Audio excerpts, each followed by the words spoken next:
Following the recent mass torture and killings organized by the current wielders of power against members of the Luo community in the counties that are dominated by the Luo community in Nyanza, I went back to my books to see the relevant literature and sources particularly on ethnicization of political violence.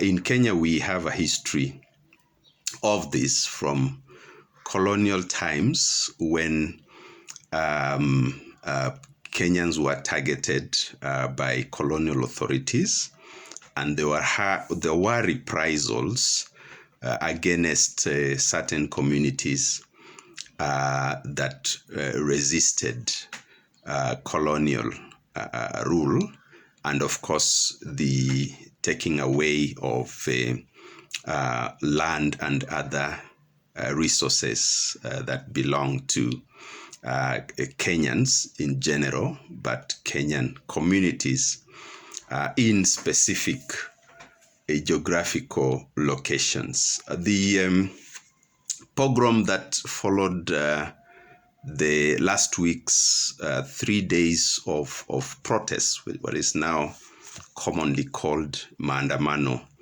certainly led to a very high level, a spike in torture, mass torture, killings. The police seems to have been ordered to shoot protesters, but it went beyond that, so that there's a clear record of the police basically raiding people's homes, people's houses, and ejecting them, torturing them, killing them. And this is not new, particularly in the counties dominated by the Luo, members of the Luo community. We saw the same thing in 2017, and we also saw the same thing in 2007, following that year's rupture, perhaps the biggest in Kenya's modern history.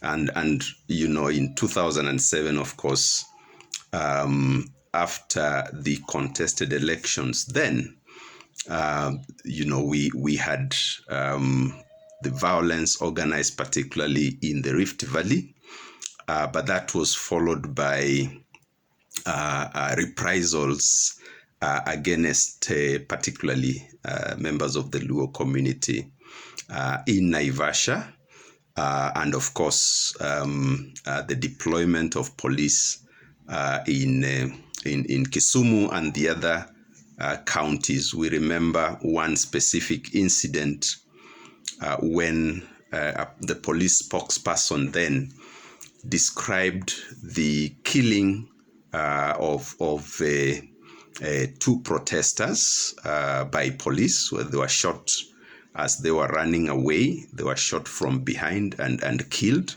And the police spokesperson then described it as a Rambo scene. In other words, he thought it resembled a movie.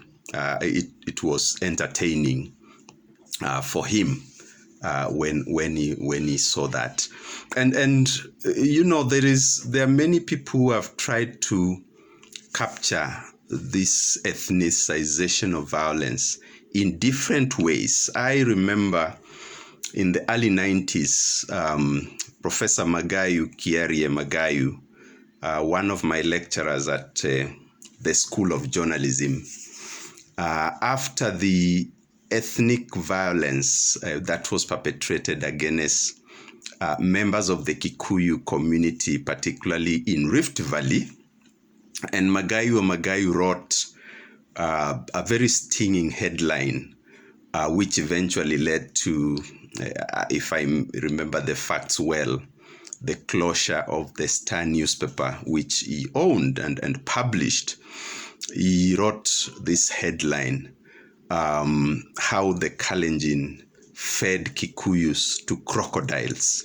And I was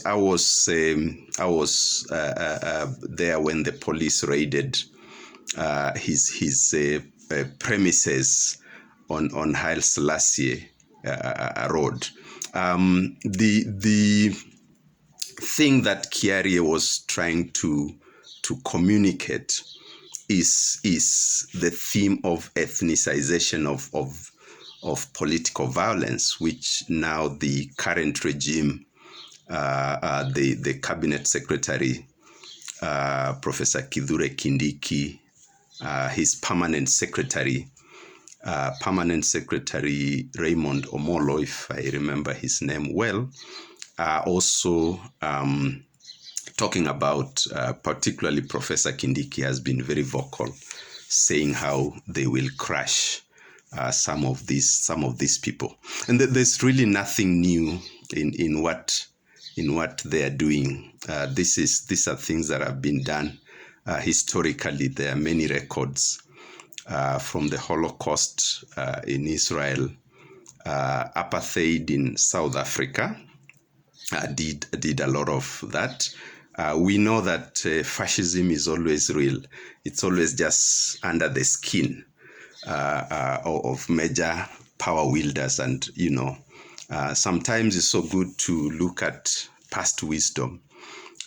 In Kenya, the pogroms that have happened, when violence has been committed, mass murders have been committed, torture has been committed against certain ethnic groups, there have been very clear records of that. And perhaps just then to start this off, let's not forget David Anderson's very informative research and book, Histories of the Hanged.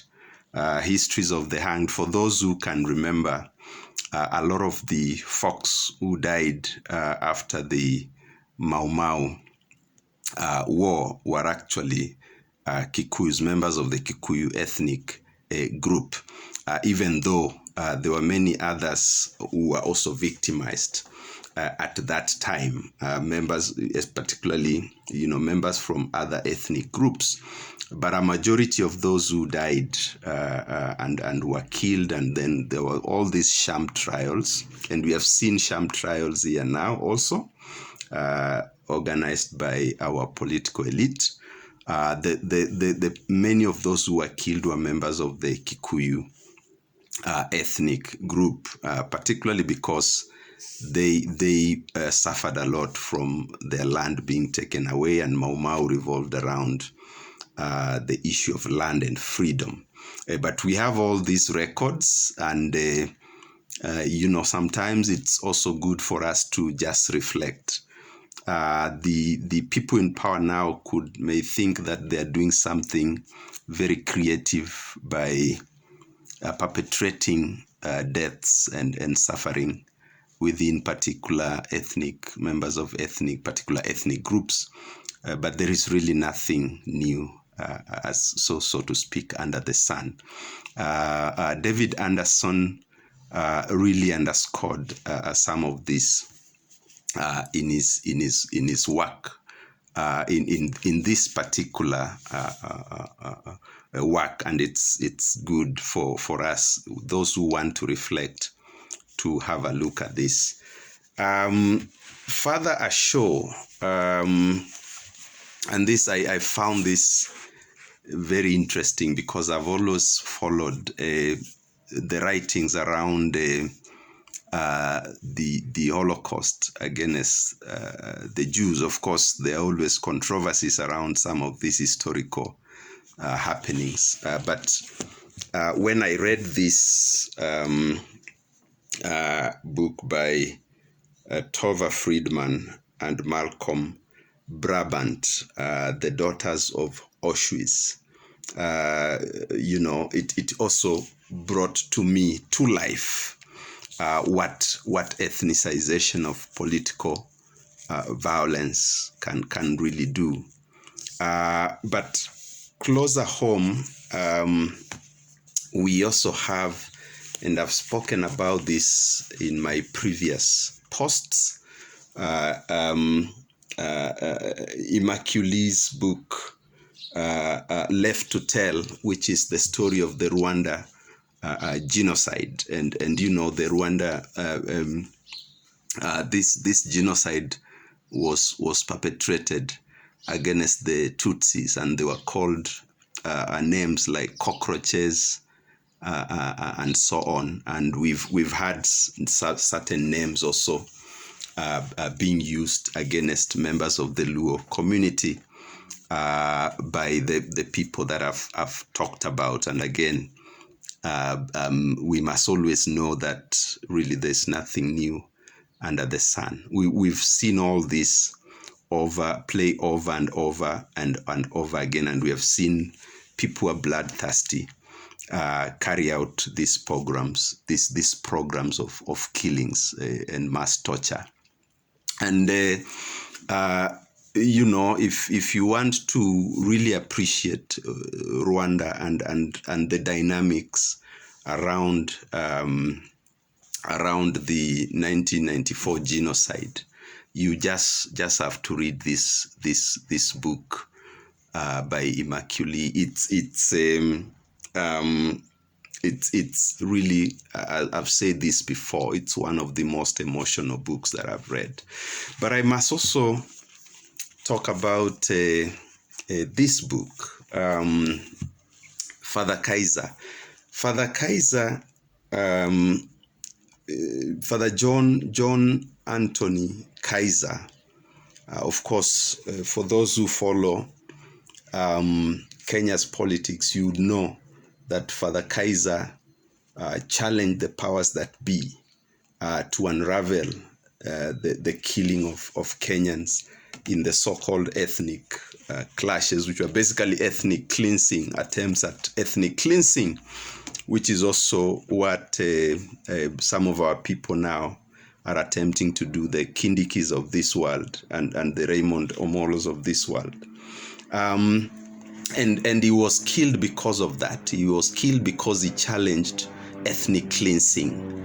Father Kaiser, I want to just read something here that was written by, it is John Jue who wrote the foreword to Father Kaiser's book. And this is what he said. He said, moved by compassion for his parishioners who were evicted, traumatized, hungry, suffering, reduced to dressing in rags and housed in plastic makeshift shelters under the burning African sun, this simple parish priest challenged individuals, governments, and nations at whose door he laid the blame. Neither did he fail to point a finger at himself or his church for failing to do more. This was Father Kaiser, and the violence he was talking about, of course, was largely about the eviction of members of the Kikuyu community from parts of the Rift Valley. And of course, we have seen people like Ishungwa and the others sort of hyping the killing and torture of members of the Luo community. Sometimes it's very easy to forget that the spiral of ethnicization of political violence usually does not choose. It just depends on, what the dominant politics of the day is, who the dominant players are, and shifts in power. So when power shifts from, within the polity, then the focus of ethnicized political violence also shifts. And so I guess it's good for us also, all of us, to learn.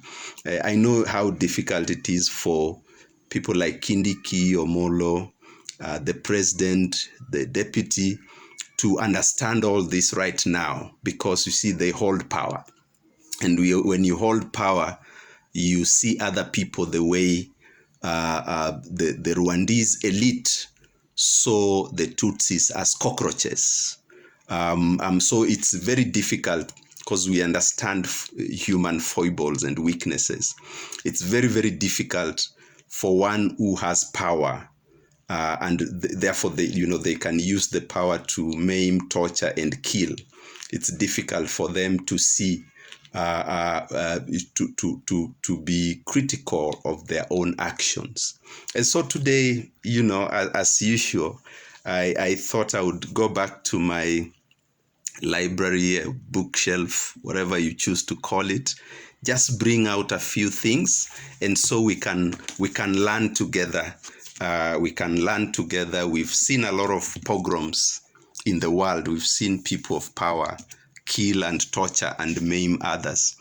Maybe through these efforts, my efforts and other people's efforts, we can learn a few things about the ethnicization of political violence. And as usual, we encourage all people, but particularly the young people, to read. There's no life without books. Thank you.